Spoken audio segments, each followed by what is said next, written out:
Gabriela tem apenas 20 anos e acabou de lançar o primeiro livro, o romance católico Cafezal.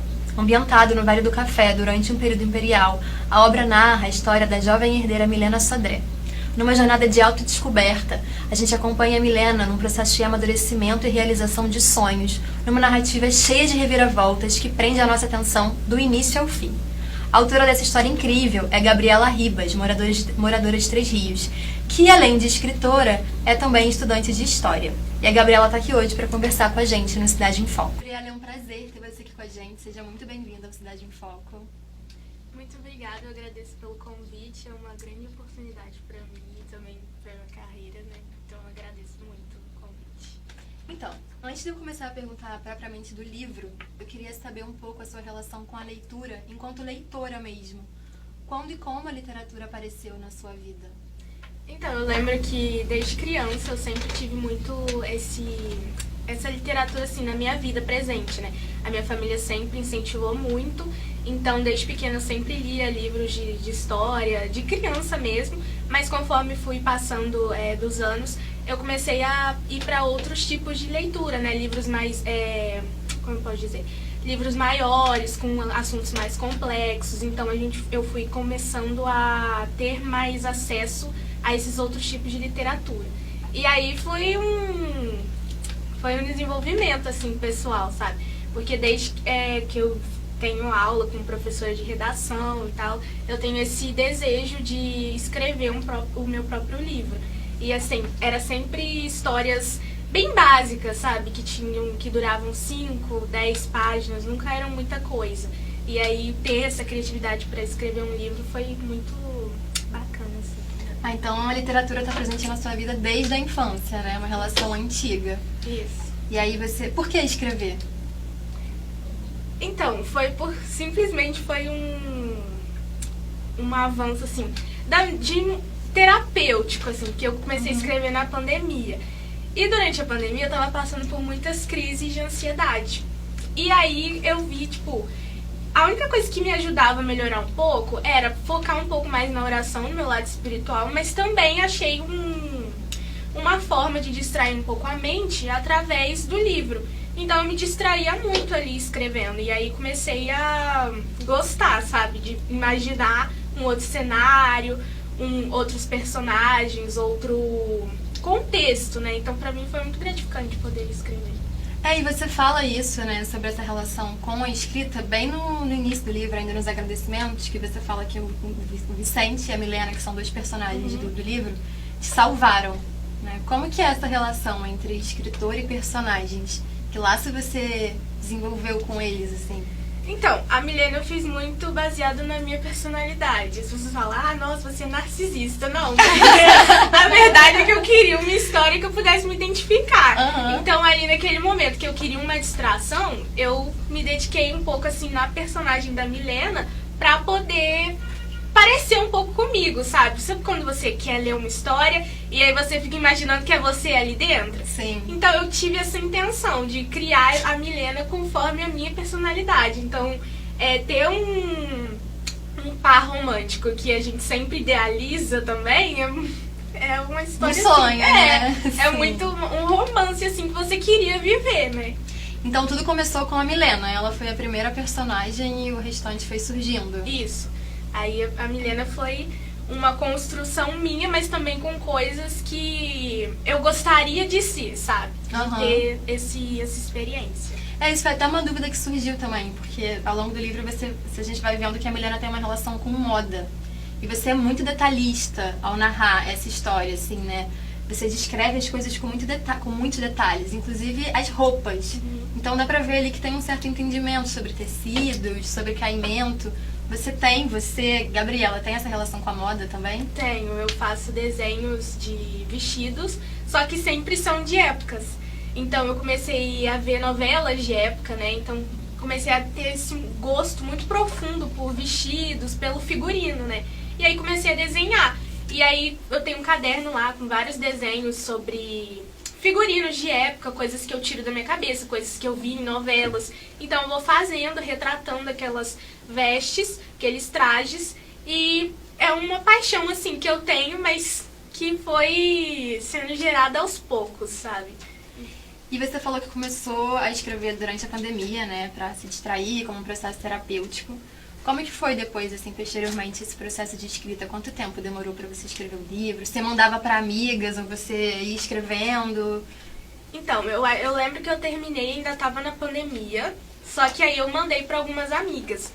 Mas eu já tava com tanta vontade de publicar aquele livro que eu falei, eu vou mandar pra alguém ler e acabar com isso logo pra eu poder publicar. E aí minhas amigas falaram, olha, tá precisando de revisão, tá precisando de um pouco de mais detalhes, porque a gente sente falta disso. Então eu falei, então eu vou revisar.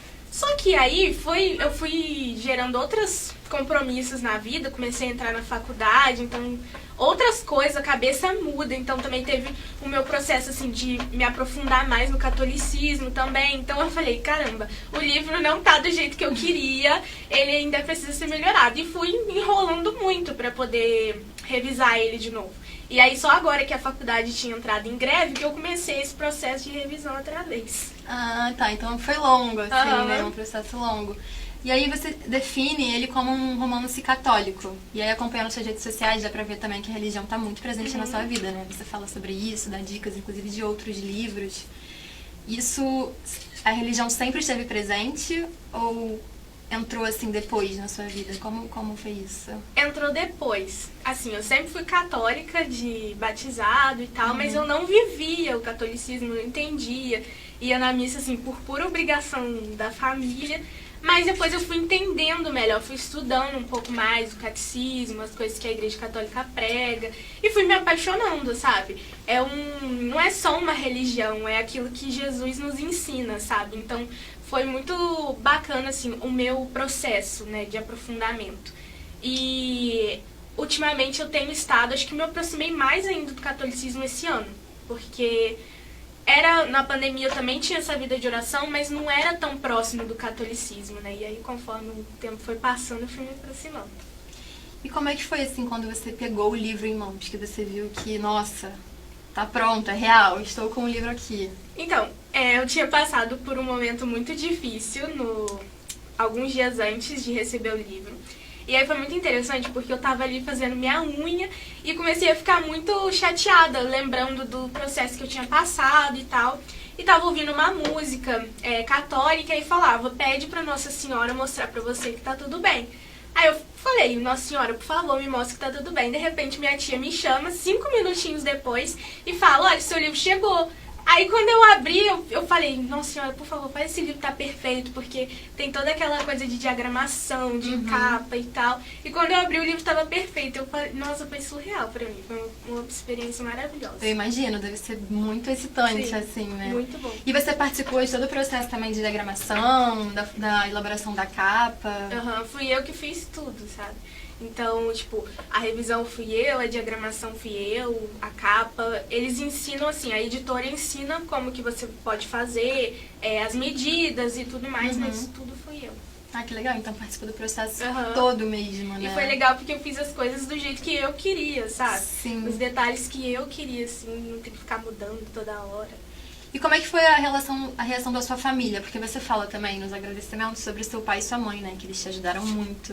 Eles participaram de todo esse processo? Sim, o meu pai sempre soube que estava no processo de publicar o livro e ele tentou muito, no final da pandemia, conseguir fazer esse livro ser publicado. E aí chegou no mês de dezembro, assim, mais ou menos, ele começou a correr atrás de editora. Só que eram preços muito absurdos para quantidades, assim, pequenas, sabe? Que eu ia conseguir fazer rapidamente. E aí ele ficou meio que, assim, silenciou aquele projeto, mas ele nunca deixou de ficar falando, olha, o seu livro e tal, a gente vai publicar ele, a gente vai dar um jeito de publicar e tal. E aí agora conseguimos e meu pai ficou todo orgulhoso. Meu pai lógico. Não posta nada nas redes sociais. E aí, de repente, publiquei o livro e começou a postar só coisa do meu livro. Ah, fofa. E como é que tem sido a reação das outras pessoas, assim? Como é pra você receber esse feedback? Eu não imaginava que ia ter esse envolvimento todo das pessoas, mas todo mundo que tá lendo o livro sempre chega pra mim e fala, nossa, o livro tá muito legal, tá muito bacana, as histórias estão muito... que prende muito a atenção das pessoas, sabe? Então, tá sendo muito divertido e é gratificante, né? Porque você sabe que o seu esforço tá ali valendo a pena entre as pessoas, sabe? Sim, e de fato prende muito mesmo a atenção, assim, eu li muito rápido, porque são vários acontecimentos que vão se desenrolando de uma forma inesperada, né, surpreendente. E aí prende a sua atenção, é instigante, você fica querendo saber o que vai acontecer. E aí eu aproveito para te perguntar, você já tem novos projetos literários, quais são os planos para o futuro? Então, eu quero muito também escrever um livro relacionado a pesquisas acadêmicas, relacionado também ao Vale do Café, porque é uma região que eu gosto muito, que eu queria pesquisar, mas esse projeto eu vou deixar mais pra frente, quando eu terminar a faculdade, que aí eu vou estar mais envolvida e tal. Mas, por enquanto, eu tenho 2 romances que já estão pela metade, que eu já estou escrevendo, e tem mais um que é um projeto, assim, mas ainda não comecei a escrever, que é também um romance, mas ele se passa na Idade Média. Então, é uma coisa que já tô na minha cabeça, mas ainda não comecei. Você estuda de história também, né? Uhum. Então você traz muito isso para os seus livros? Sim. Muita coisa que eu aprendi nas pesquisas, sabe? Nos artigos que eu vou lendo, eu trago para as histórias. Deixa eu te perguntar, a fazenda que aparece no livro, ela existe? É real? Você visitou? Então, ela existe, só que ela tá em outro nome.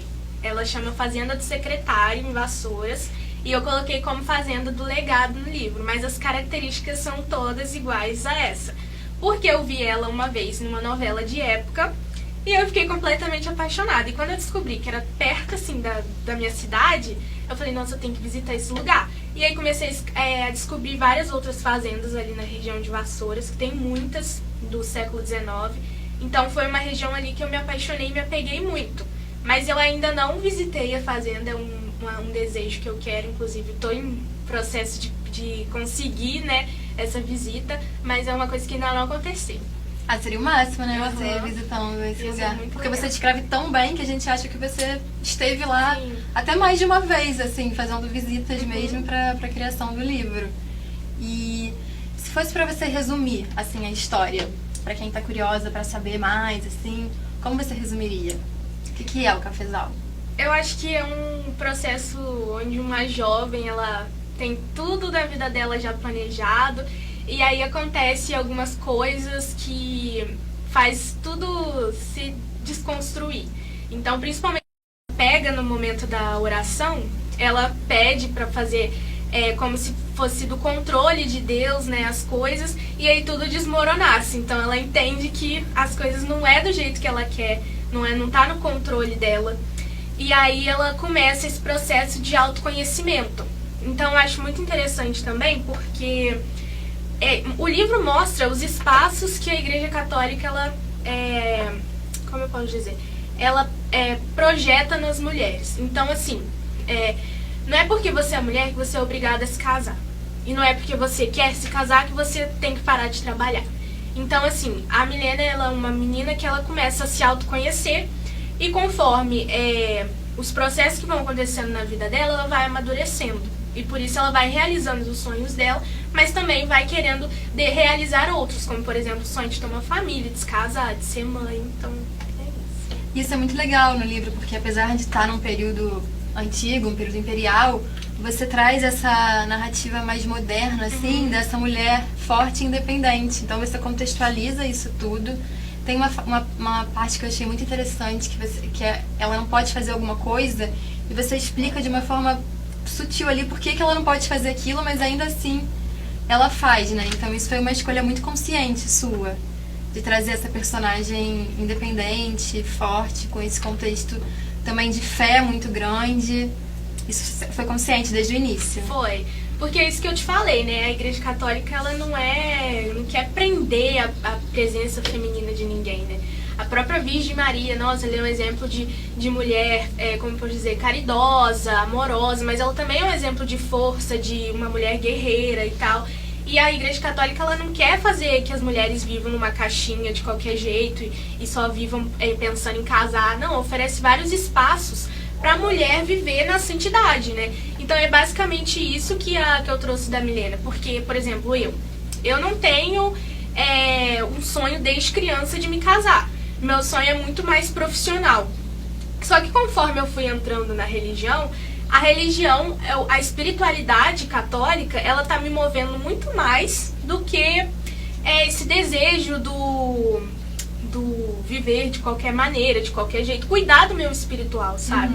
Então é uma coisa que eu tenho vivido e que eu percebi que é possível que eu queira trabalhar, que eu queira estudar, que eu queira explicar a fé, o catolicismo através da razão, mas também continuar vivendo a santidade, continuar vivendo talvez um desejo futuro de matrimônio, sabe? Então é isso. Isso dá pra ver isso no livro, porque a Milena, ela é essa personagem complexa, né? Ela tem todas essas camadas ela tem a fé dela, ela tem as crenças dela e ela tem os desejos dela que ela respeita e segue, então isso é muito legal. E aí, pra gente finalizar, eu queria que você indicasse três leituras imperdíveis, assim, 3 livros que tem que ler. Eu acho que Dom Casmurro, que é um clássico da literatura. Tem um também que se chama A Intrusa, da Júlia Lopes de Almeida, que eu acho muito interessante também. E um que se chama Senhora, do José de Alencar, que foi ele que me inspirou muito para escrever esse livro. Teve algum outro autor ou autora que te inspirou nessa escrita também? Assim, nessa é mais difícil, porque todos os livros de romance de época que eu li, a maioria se passam na Europa e não tem tanta essa presença brasileira, né? Então eu só posso dizer que foi basicamente Machado de Assis e José de Alencar, porque eles que tratam um pouco mais, sabe, do Brasil, né? Da brasilidade feminina, sabe? Então acho que foram mais eles, assim. Ah, maravilhosa. Pra gente finalizar, quem quiser te seguir nas redes sociais ou comprar seu livro, como é que faz? Onde a gente consegue te achar? Então, lá no meu Instagram, @Gabriela, com 2 L's, _Ribas, e lá no meu link da bio vocês podem encontrar tanto o livro físico quanto o livro digital também. Então, gente, acompanha, a gente vai colocar aqui o @ do Instagram dela. E esse foi mais um podcast do Cidade em Foco. Gabriela, muito obrigada, foi um prazer conversar com você. Sucesso. O livro é muito bom, leiam, comprem e até a próxima. Curte, compartilhe e continue seguindo a gente para saber outras novidades.